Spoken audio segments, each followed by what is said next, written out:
know what was going on there. They didn't even know, not from an intelligence viewpoint. They knew what was going on from intelligence maybe, but they didn't know the different social currents, social forces, community forces. What do you think, what are the forces which are pulling apart? What are those forces called? I guess it's... Sectarian. What? Sectarian forces? Yeah, but when things are pulling... Centripetal? Is that what it is? Centrifugal. Centrifugal brings you together, is it? Centrifugal forces that are pulling you apart. They didn't understand that Iraq was a country that had just been cobbled together 50 years ago by the British out of some provinces in the Ottoman Empire. No, maybe 80 years ago or so, after the First World War. They didn't know that Iraq never existed as such prior to the British coming there and stuff like that. They didn't know that these communities hated each other for eons of time, and that if you remove the central power, the whole thing was going to, spin out of control, which is fine that it spin out of control, but they were trying to keep it together. Anyway, what he was, I don't want to solve that problem, but what he was basically, they just should have let it spin out of control and let the different parts become what they are, and they wouldn't have even a quarter of this problem. But they have this mission to keep Iraq and so on and so forth, and build a democratic Iraq, and it's a contradiction in terms what their mission is, and so they can't achieve it. And so on. He was quite clever. Anyway, I don't know how I got on that subject, but what I'm trying to say is you should know what your enemy is. You should know who he is, and you should be sophisticated. And that's what you go to college for, to get sophisticated. So that's, if you're interested in Christianity, that's what you want to do. Okay, I want to call the roll. I'll turn this thing off if I can. That's a good beginning statement, I think.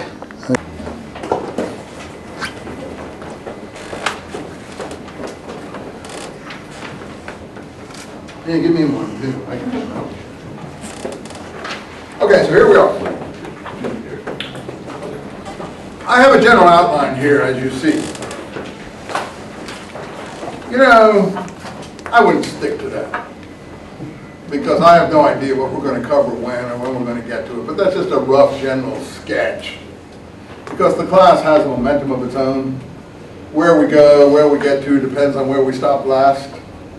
Therefore, you ought to come, and that's why I count attendance, and I'll pass around an attendance sheet, because I have a certain thing with, often I let people concentrate on the exams rather than the paper, or vice versa, and maybe drop one of them or something. I'll discuss that with you later on as we go along. So to make sure people keep coming, if they're, for instance, working harder on a paper and dropping one of the other items, etc. Because what I dislike is that people at the end of the term rush to get a paper out, which maybe take a long time to do a good paper or something like that. And everyone then runs like a maniac and ends up with a book report, or borrowing it from the fraternity files, or buying it from some paper company and so on. So I just give it up trying to police people. I'm not a policeman.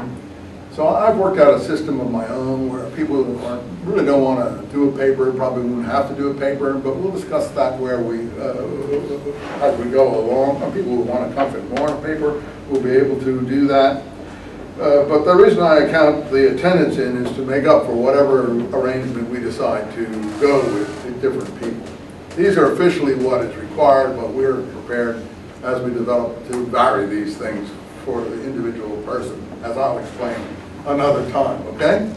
So this is just the official, but it's not rock solid, and the reason attendance is there is that people, for instance, who maybe may not want to take the final for some reason and want to concentrate on a paper, which I'll allow them to do, or vice versa. People who want to concentrate on their finals and not do a paper, I'll allow them to do. But the point is that the attendance makes people come anyway, because I want to make sure they come and learn what we do in the class. And that's why it's there, okay?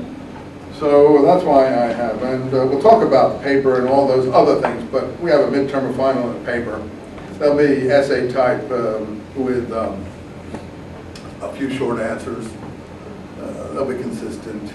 And I may, as I said, we'll discuss those things later on. Midterm will be in the middle of the class, the final will be at the end of the class. The books.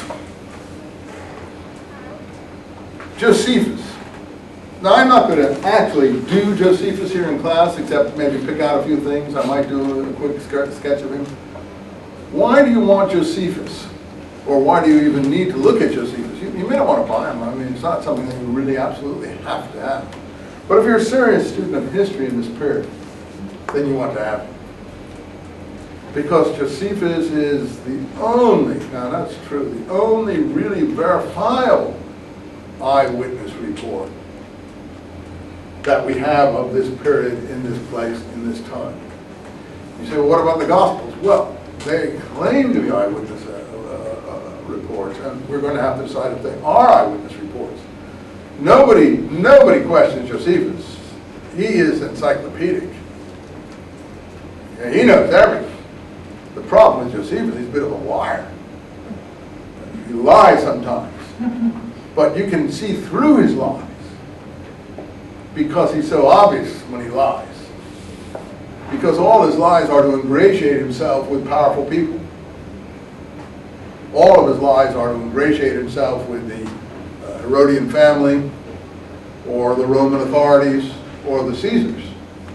And he does so well in ingratiating himself into the Roman imperial conquerors of Palestine in 70 AD, that what happens to him?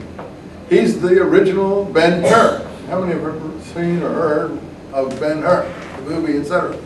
Ben-Hur is a Jewish revolutionary, gets captured by the Romans, saves the Roman ship captain at sea from drowning, and again gets adopted into the Roman officer's family. That was the way you became a Roman citizen back in those days. You got adopted.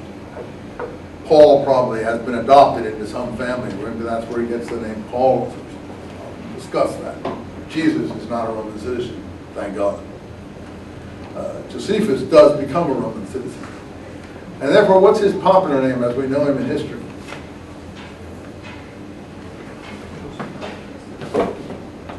See, this is why you should have a Josephus. Now, where's my... Thanks. Found it. This is why you should have a Josephus, because you need to know these. You say, what's it got to do with Jesus? Oh, everything. It's got everything to do with Jesus. Flavius Josephus. We know that Luke is using Josephus. Scholars are convinced that Luke is using Josephus. And the book of Acts is using Josephus.